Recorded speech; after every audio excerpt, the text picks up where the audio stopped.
Bonjour à tous et bienvenue dans les chroniques de la gare. Aujourd'hui on se retrouve pour faire le tag retour aux sources d'Oroshiwa. J'ai été taguée par ma copine Panoramimix comme à chaque fois et j'ai décidé de vous emmener avec moi sur mon petit duo avec Colorange pendant ce tag. Donc je vais vous faire des coupures quand je choisis mes couleurs etc, mais je sais à peu près sur quoi je veux partir déjà. J'ai mon petit nuancier de feutre à alcool, c'est l'avantage de ce Kirby. Alors c'est parti pour la première question. Donc comment ou par qui avez-vous connu le coloriage? Alors moi j'ai connu le coloriage avec Miss Jirachi. Donc à la base c'est une youtubeuse qui fait des vidéos Pokémon. Donc je regardais ses vidéos, elle avait des collections, ou elle a toujours d'ailleurs, des collections de peluches Pikachu. Elle fait aussi des ouvertures de cartes, des ouvertures de boosters, voilà, c'est quelque chose que j'aimais bien regarder avant. Et je passe encore de temps en temps sur ces vidéos, mais c'est vrai que maintenant, avec toutes les chaînes colo que je suis, etc., je regarde quand même beaucoup moins ce qu'elle fait. Et dans une vidéo où elle présentait ses cadeaux de Noël, elle avait présenté donc les premiers tomes mystères Disney. Du coup, ça m'a vachement intéressée, puisqu'à l'époque, je faisais donc mes dessins, je coloriais mes dessins, et j'aime bien ça, mais ça me prenait quand même vachement de temps. En plus, je faisais McDo plus mon apprentissage, donc concrètement, j'avais pas tant que ça le temps de dessiner pour pouvoir colorier. Je faisais du 60 heures semaine, donc niveau temps libre, voilà, mais j'avais besoin d'avoir quelque chose pour me détendre en fait. Et j'ai trouvé que ça tombait à pic, puisque mon chéri venait de m'offrir les Marco Renoir, parce que je dessinais, donc il avait eu envie de m'acheter des bons crayons. Donc j'ai trouvé ça vraiment super cool, j'avais une boîte de crayons de 100 couleurs, donc je me suis dit que c'était le moment et que je pouvais me lancer là-dedans. Donc là on va rejoindre la question 2 qui est quel est votre tout premier livre de coloriage. Donc suite à sa vidéo de Noël, j'avais reçu une carte cadeau dans mon entreprise. Et avec cette carte cadeau, je me suis acheté les 3 premiers tomes Disney Mystère. J'ai évacué mon café. Donc je me suis acheté les 3 premiers tomes Disney Mystère. Le Pixar, 2 tomes de mystères hors Disney, un sur les animaux et un c'était un petit peu des trucs variés, voilà, je voulais de la diversité. J'ai acheté le mini-tome que vous avez vu dans ma dernière vidéo avec la geisha en couverture, et j'avais acheté le tome des affiches de pub, donc je m'étais lâchée. Donc j'avais acheté 8 livres mystères d'un coup, voilà, c'est n'importe quoi. Toujours dans l'abus. Donc ça c'était en janvier 2018. Et juste après, vous avez mes vues devant la lumière comme d'habitude. Juste après, j'avais acheté un hors mystère Disney et c'était pour participer à des challenges sur Facebook. C'était le Maxi Colo, je crois que ça s'appelle. C'est le livre que je veux finir, que je vous ai montré dans ma vidéo de tri des livres. Et ensuite, j'ai acheté le Rita Berman été. Donc voilà, ça c'est pour mes premiers livres. Donc question 3, quels étaient vos premiers crayons et feutres? Donc mes premiers crayons, c'était les Color Peps de Maped, j'ai toujours colorié mes dessins avec ça.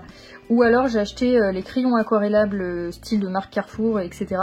Parce qu'ils étaient pas très chers et que les crayons aquarellables étaient souvent plus pigmentés que les crayons classiques.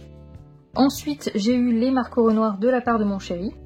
Et après comme véritable gamme artiste, j'ai eu les Polychromos, que je me suis acheté une petite boîte de 20. Et pour les feutres, j'ai eu les feutres à action, mais je m'y suis intéressée beaucoup plus tard. Ensuite la question 4, qu'avez-vous acheté comme autre matériel hors feutre et crayon? Du coup mon premier achat, ça devait être le DAL 133. J'ai eu rapidement la gomme d'Erwent aussi, mais c'était un cadeau de mon chéri, donc c'est pas moi qui l'ai acheté. Donc la question 5, avez-vous commencé par des aplats ou avez-vous directement essayé de faire des dégradés?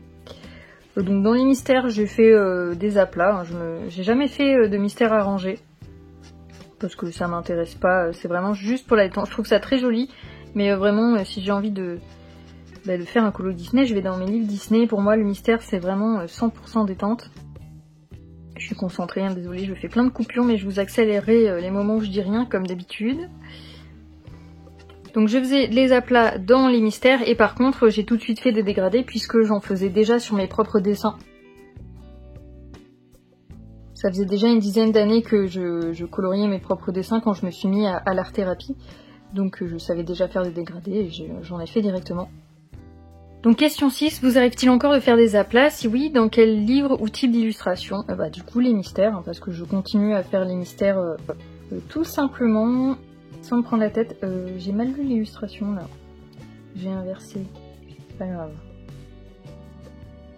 J'ai regardé des images du mont Fuji, il y en a une qui est prise comme ça avec un petit temple, j'essaye de faire de tête un petit peu les couleurs qu'il avait. C'est pas grave si c'est décalé à un endroit, de toute façon c'est pas exactement le même. Question 7. Est-ce que des choses vous manquent de l'époque où vous avez commencé et si oui, pourquoi? Alors, quand j'ai commencé le colo, il y avait une box de coloriage qui existait. Donc la Inky Box, pour ceux qui s'en souviennent. J'aimais vraiment beaucoup le principe, on recevait un livre et du matériel tous les mois. Donc normalement, on savait un petit peu à l'avance ce qui allait être dans la box, donc on pouvait choisir de la prendre ou pas. J'ai été abonnée de août 2018 jusqu'à novembre. Et malheureusement, ils ont eu des gros problèmes de gestion dans leurs commandes. Du coup, les gens étaient vraiment pas contents parce qu'il y a eu, je crois, 4 mois de retard pour la box d'octobre et de novembre. Je comprends parfaitement. Et après ça, ils ont arrêté. Donc ils avaient dit qu'ils réserveraient les box à genre une clientèle réservée ou je sais pas quoi. Mais en tout cas, j'ai jamais vu de suite à ça. J'aimais vraiment bien le principe, c'est dommage que ça se soit arrêté. Mais il y avait un gros problème de gestion et de communication sur l'attente des produits. C'est dommage, mais bon, maintenant c'est passé. Après, je regrette aussi l'époque où il y avait un petit peu moins de chaînes de colo. J'adore le fait qu'il y ait des nouvelles chaînes et tout ça. Le problème, c'est qu'on est trop nombreux, j'arrive plus à suivre tout le monde, moi. Parce que du coup, j'essaye de vraiment regarder tout le monde dès que je découvre une nouvelle chaîne. Mais il y a trop de vidéos, je regarde pas forcément YouTube tous les jours, donc malheureusement des fois pendant une semaine je regarde pas et je me retrouve avec une quantité infinie de vidéos à regarder, donc je suis désolée mais je regarde en priorité les copines, et généralement je me fais un marathon, je vais voir les chaînes et j'ai souvent 3-4 vidéos à regarder. Donc là aujourd'hui j'ai vu la vidéo de Panoramimix mais j'étais à jour dans sa chaîne, donc ça va. Par contre j'ai vu que Plim avait sorti 4 vidéos que j'ai pas vu, alors qu'elle fait partie des gens que j'essaye d'aller voir assez régulièrement. Donc je vais rattraper tout ça ce soir, si j'ai le temps. Et sinon, ce sera probablement dans le week-end. Et enfin, une dernière chose que je regrette par rapport à nos débuts, enfin à mes débuts, c'est qu'il y avait quand même nettement moins de drama au début. Là, il y a plein d'histoires, enfin, il y a eu une période où il y avait beaucoup d'histoires, ça s'était calmé. Là, j'ai vu qu'il y avait à nouveau des histoires, et voilà, je trouve ça dommage quoi. Les 3/4 des filles, on a minimum 20 ans, moi j'en ai 30, les filles avec qui je discute le plus souvent, on est autour de cet âge-là, et franchement, je trouve ça ridicule, on n'est pas dans une cour de récréation, on fait du coloriage pour se détendre, c'est supposé être de l'art-thérapie, mais voilà, je crois que certaines personnes sont passées à côté du mot thérapie. Je l'avais déjà évoqué dans une autre vidéo, mais voilà, c'est un des trucs que je trouve le plus dommage, c'est le côté drama du colo, et au tout début, en tout cas, je trouvais qu'il n'y en avait pas. Ou en tout cas, on en entendait moins parler. Ensuite, question 8. Sur quoi avez-vous le plus évolué? Je pense que j'ai évolué principalement sur mes dégradés. Puisqu'au début, je n'osais vraiment pas faire des dégradés, comment je peux dire ça, prononcés. En fait, souvent, je faisais mon ombre vraiment un tout petit trait comme ça, et après, je faisais le reste du colo, et mon ombre était vraiment minuscule. Et petit à petit, je me suis améliorée là-dessus et j'ai vraiment eu le déclic avec le colo que j'ai fait en début d'année dans le Tomislav Tomic, avec la créature qui est cachée dans un cerisier, là que j'ai fait doré et bleu. Et ouais, je sais pas, sur ce colo, j'ai vraiment passé un cap. Et je pense que c'est grâce à la base d'aquarelle qui m'a forcé à ombrer plus pour que mon dégradé soit plus. Et je trouve que c'est aussi une des choses sur lesquelles j'ai évolué, c'est le mélange des médiums. Parce que là, par exemple, je fais une base de feutre alcool et je vais ombrer au crayon. Et avant, c'était vraiment tout au crayon. J'osais pas trop mélanger. Si je faisais un fond en pastel, ça allait être que pastel. Alors que maintenant, ça m'est déjà arrivé de faire sur mes petits marque-pages, puisque c'est avec ça que j'ai commencé les feutres à alcool. Je faisais un aplat au feutre à alcool que je venais retravailler au Neocolor 2 par-dessus par exemple, ou alors retravailler au crayon. Sur un marque-page je pouvais avoir 3-4 trucs différents, alors je fais un dégradé au crayon où je mets du feutre à paillettes par-dessus, ça fait ressortir, enfin voilà. Donc je dirais vraiment que c'est le dégradé et le mélange des médiums. Par contre, j'avoue que je suis toujours réticente à mélanger mes gammes de crayons. Quand je sors une gamme pour faire un colo, en général, je reste sur cette gamme. Regardez, j'ai pas bougé ma feuille, j'ai mis du jaune de l'autre côté. Je suis sûre que vous m'avez tous dit « Attention, t'as pas bougé ta feuille !» Alors la question 9, vous êtes-vous débarrassé de certains livres ou matériels de vos débuts? Si oui, lesquels? Alors en matériel, non. Même si y en a certains que j'ai délaissés. Par exemple, les gélatos. Je les aimais beaucoup et c'est vrai que je les sors plus tellement. J'ai d'autres matos et c'est vrai qu'en ce moment je suis quand même plus à faire des fonds à l'acrylique parce qu'on a un résultat bien lisse et j'aime bien ça. Et sinon, des livres, oui, puisque vous avez vu que j'ai fait une vidéo tri. Mais déjà avant ça, j'avais donné 2 livres à une de mes copines Marine au tout début. J'en ai donné 2 autres à ma collègue Carole que j'ai convertie au coloriage. Là sur mon tri, j'en ai vendu déjà quelques-uns et il y en a 2 que je donne à ma copine Cassandre Paris qui s'est mise au coloriage un petit peu à cause de moi. Donc je lui offre mes livres Disney. Voilà, ça me fait plaisir de savoir que c'est elle qui les a, je sais que elle va bien en profiter. La question 10, c'est quelle chaîne de colo regardiez-vous au début et regardez-vous toujours maintenant?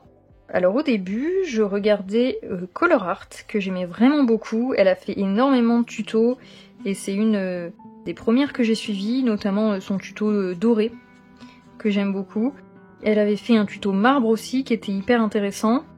Donc elle, malheureusement, elle a arrêté les vidéos il y a un moment. Elle était encore un peu sur Insta, mais là l'autre jour j'ai été voir par curiosité parce que je me suis dit que ça fait un moment que j'avais pas vu passer et effectivement ça fait un moment qu'elle a pas posté non plus. Donc bah j'espère que ça va. Ensuite je regardais Doro Poetic Color, mais pareil, elle fait partie des chaînes qu'on voit plus. Je regardais aussi Color Passion, qui fait toujours des vidéos à l'heure actuelle, et je regarde toujours. Morgane des Passions de Morgane, je crois que c'est ça le nom de sa chaîne. Vu qu'elle a changé maintenant, j'hésite toujours, que je regarde toujours, même si c'est vrai que je passe un peu moins, parce que comme elle fait pas mal de vlogs, et que c'est un peu long, j'ai du mal à regarder les vidéos longues parce que bah j'ai pas le temps, voilà. Mais pareil, il va falloir que j'aille me faire un petit marathon sur sa chaîne là bientôt. Je regardais Bruno Art Gallery, que je regarde toujours aussi. Johanna Colo, que je regarde toujours aussi. Et Steffi Sweet Color, qui a eu une longue pause et qui maintenant a arrêté le colo, mais elle fait une chaîne livre et du coup je la suis sur sa chaîne livre puisque j'aime bien écouter les gens parler de bouquins. C'est un truc qui m'intéresse, même si je lis beaucoup moins qu'avant. J'aime bien regarder des chaînes booktube. En général, je lis le soir dans mon lit une demi-heure ou 1 heure, ça dépend si j'arrive à dormir ou pas. Mais clairement, ça passe, on va dire, en 3e position dans mon top de loisirs. Et voilà, c'est fini pour ce tag. J'espère qu'il vous aura plu. Donc comme d'habitude, moi je vais taguer les personnes qui ont envie de le faire parce que je crois que ça fait quand même un petit moment qu'il tourne maintenant, je sais pas qui l'a fait. Donc allez-y, faites-vous plaisir. Donc sur ce, je vous souhaite une bonne journée et je vous dis à bientôt dans une prochaine vidéo.